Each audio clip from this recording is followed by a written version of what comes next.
This is Ross Munro.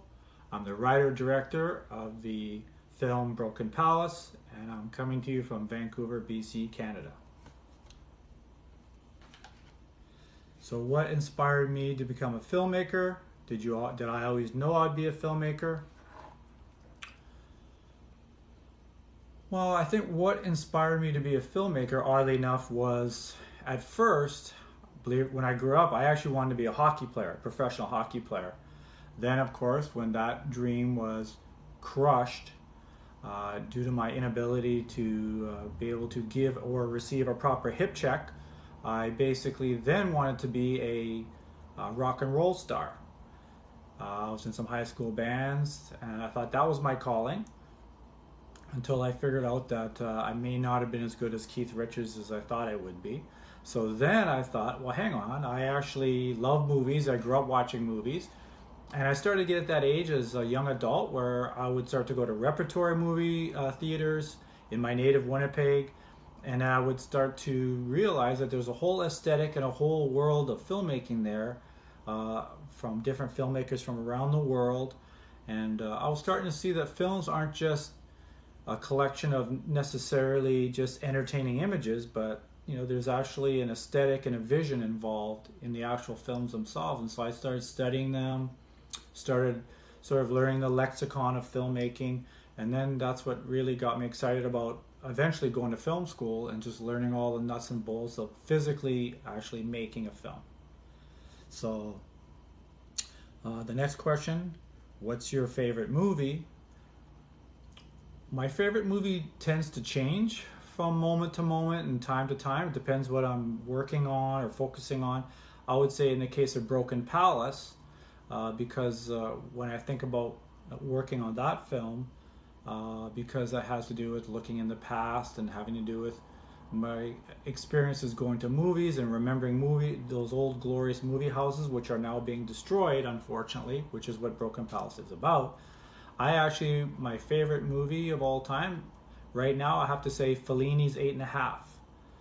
Because as I mentioned, Broken Palace is about looking into the past and being nostalgic and remembering those great times that I had watching movies. And just like the main character in 8½, he's actually a filmmaker who is in the process of re-examining his past and remembering his past through haunting and warmly nostalgic images as well, and really looking at his childhood.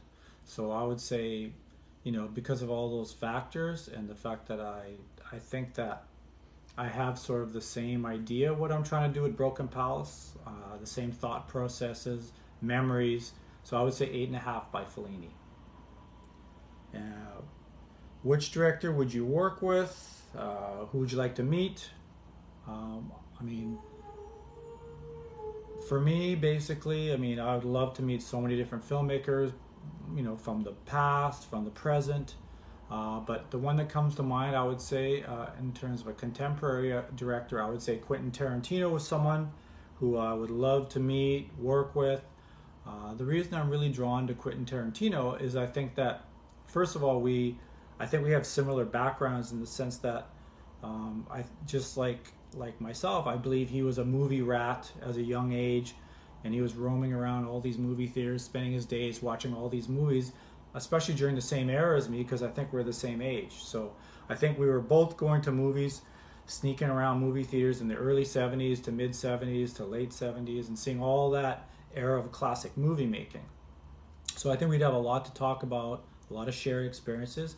And you can even see it in his latest film, Once Upon a Time in Hollywood, which I feel is his looking back and remembering fondly that very exciting era of movie going and movie making, which was the late 60s, which of course led into that generation of filmmakers that I think we both took so much inspiration from, going into the 1970s when we used to go see movies at that time. So I would say Tarantino. What inspired my story and the film for Broken Palace? I think the inspiration was, just all my memories of going to movies when I was a kid, growing up in Winnipeg, in the late 60s, early 70s, I started going to movie theaters at a really young age, and all the theaters that I went to were all, looking back now, they were all the kind of theaters that were like single screen, heritage movie theaters. And I think from what I remember, the movie experience for me was super exciting, very inspiring. Um, that was like when I think back to my childhood and youth, I always think that was almost one of the favorite parts that I had was hanging out in movies all day long in some of those glorious movie theaters that a lot of them were built in the 30s and 40s as well. And a lot of them are no longer there. So I think that's a reminder to me, and that's the thing that really jolted me into making Broken Palace was, knowing that I had all those strong memories of seeing those movies in those glorious movie theaters, and also the sadness that those theaters are no longer exist. Just like everywhere around the world, a lot of these old movie theaters are starting to disappear at a rapid rate, if they haven't, most of them already. So I feel like that was the inspiration of Broken Palace. In a way, it was almost a call to arms to kind of remind the world that, hey, if we're not careful, we're really going to lose all these really vital memories of our heritage. What was the hardest part of making Broken Palace? The hardest part of making Broken Palace was probably just, well, for instance, we focused on getting a lot of film from shooting this one theater in Vancouver that was in the process of being destroyed. So I used to drive by every day on my way to work. I'd see this theater start to get dismantled and destroyed, and it's kind of like set in me kind of a sadness, but also a desire to want to try to document what was left of that theater before it disappeared forever. So the hardest part for me was probably while I would every day go film that theater while it was being destroyed. That was the hardest part, was just to, even though I was there as a documentarian and a filmmaker, and I was trying to objectively, do my job and to film and record, the event of that theater being destroyed. I had to disassociate myself to a certain degree, because while I was doing it, I was actually feeling very despondent and sad about having to witness that destruction of that theater. So that was probably the hardest thing, was just like, being right in the center of the construction zone of that theater that we were filming, and having to watch it piece by piece become demolished, and fall into the wrecking ball eventually. What did you wish you knew now that you didn't know then? I think the biggest thing in filmmaking and probably all artistic pursuits is eventually you do shoot your film, and then eventually you finish the film. And I think that you always have this feeling looking back at a finished film. Sometimes you see the film that you've made, but a lot of times you see the film based on all the opportunities that you missed out on, and that's the film that you see, the missing parts. And I think that, so you always have that feeling as a filmmaker that, when you're finished your film, you do have that feeling where it's like, I wish I would have known to film this differently, or this better, or to include this, or now I've got these great ideas that I wish I could have incorporate back into the film, but of course the film's done. So I think that's that's the dichotomy of being a filmmaker, is at the time you make the film, you have a very distinct vision and you're trying to achieve that. And then of course when you finish the film, you look at the film, and sometimes you're reminded of all the things that you could have done better, you could have been more inclusive with, or so I think, that is the thing. So really, like, if I could have known certain things at the time, of course I would have, incorporated them, and in my mind try to make a more full, rich experience of the film. But I think that's also, you have to be aware that's also can be a bit of a trap to a filmmaker too. And so sometimes you just got to be accepting and happy for what you did accomplish, and not spend too much time looking back, because that can basically be, that's hindsight is 2020.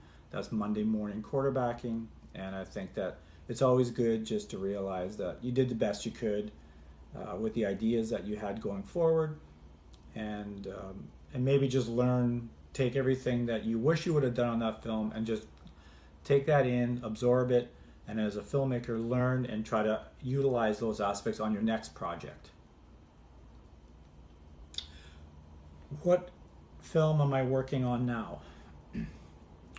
Well, the films we're working on now, who I'm making along with my producer and my wife Maria, we make all our films together.